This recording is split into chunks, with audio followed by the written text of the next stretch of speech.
Hello বন্ধুরা, রোজকার মতো চলে এসেছি। সবাই তোমরা কেমন আছো?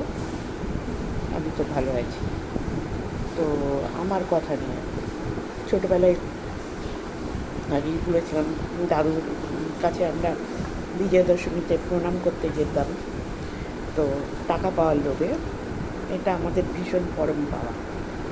দাদুর সঙ্গে আমরা খুব বেশি দিন থাকতে পাইনি, মানে আমরা যখন মনে হয় যত সম্ভব বছর 5 বয়স আমাদের, তখন দাদু মারা গেছেন। আমার দাদু আগেকার মানে যৌথ ফ্যামিলিতে বিশ্বাসী ছিলেন, মানে ওই কনসেপ্টে বিশ্বাসী ছিলেন। তিনি মনে করতেন যে এক ভাই, এক ছেলে আমার খুব বড়লোক হয়ে যাবে, আর ছেলেরা বড়লোক হবে না, সেটা কোনো দিন হতে পারে না।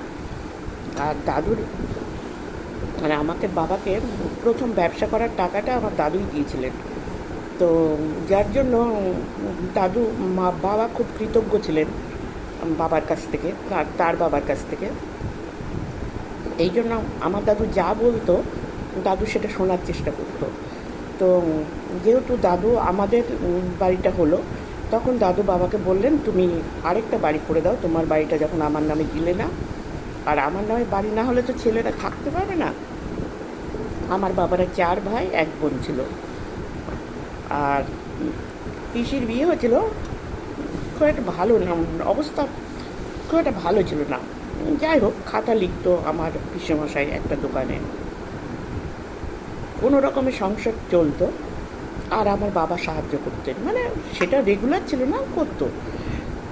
তো আমার বাবা সবসময় বলতেন দাদু সবসময় বাবাকে বলতেন যে তুমি তোমার বোনকে কোনোদিন ফেলবে না, মানে আমার অবর্তমানেও তুমি ফেলবে না।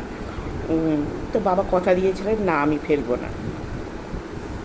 সেই জন্য পিসেমশাই মারা যান। আমার দাদুর মৃত্যুর পরে আমার পিসেমশাই মারা যান। তো আমার বাবা যেহেতু ওই বাড়িটা পুরো যৌথ ছিল, ওই বাড়িটা প্রথমে সব ভাই আর 3 ভাইদের করে দেয়। পিসিকেও বলেন লিখে দিতে, তো লিখে দেয়, ওই ভাইটা 3 ভাইয়ের হয়ে যায়। আমার বাবা যদিও বাড়িটা বাবাই তৈরি করেছিলেন, তবু কিচ্ছু নেননি। তারপরে দাদুর নামে অনেক জমি জায়গা কিনেছিল, প্রায় কত বিঘা বলতে পারবো না, অনেক বিঘায় আর কি। সেই জমিগুলোও যখন ভাগ করে দেওয়া হয়, তখন আমার বাবা বললেন, দেখ এই জমিগুলো তো সব আমার কেনা, তো আমি কিছু নেব না, আমার পিসির নাম হচ্ছে বেলাকে সবটা দিয়ে দাও, যে আমার ভাগেরটুকু। তখন পিসেমশাই মারা গেছেন। তো জ্যাঠামশাইরা বাধ্য হলো, মানে লিখে তো দিতেই হবে, আর আমার বাবা যদি নেয় সেটা বাবারই হতো। তো বাবার নামেরটুকু বাবা পুরোটাই, ওদের কিছু না, জ্যাঠা কাকাদের কিচ্ছু অংশ না, আমার বাবার অংশটাই আমার পিসিমার নামে লিখে দেন। কিন্তু পিসেমশাই যখন মারা যান, তখন পিসেমশাইয়ের ওই মানে জমি চাষ করে খাওয়ার মতো ছিল। পিসিমার 2 ছেলে 1 মেয়ে ছিল, তারা সবাই খুব ছোট ছোট ছিল, তাদের খুব পড়াশোনার খরচা তখন, পিসিমা একা মেয়ে মানুষ পেয়ে উঠতো না। আমার বাবা সমস্ত জমি চাষ করে একদম ফসল করে দিয়ে আসতো পিসিমার বাড়ি।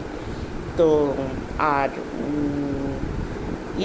ছেলে মেয়েদের যে পড়াশোনা, আমার বাবা প্রতি মাসে টাকা দিয়ে দিত।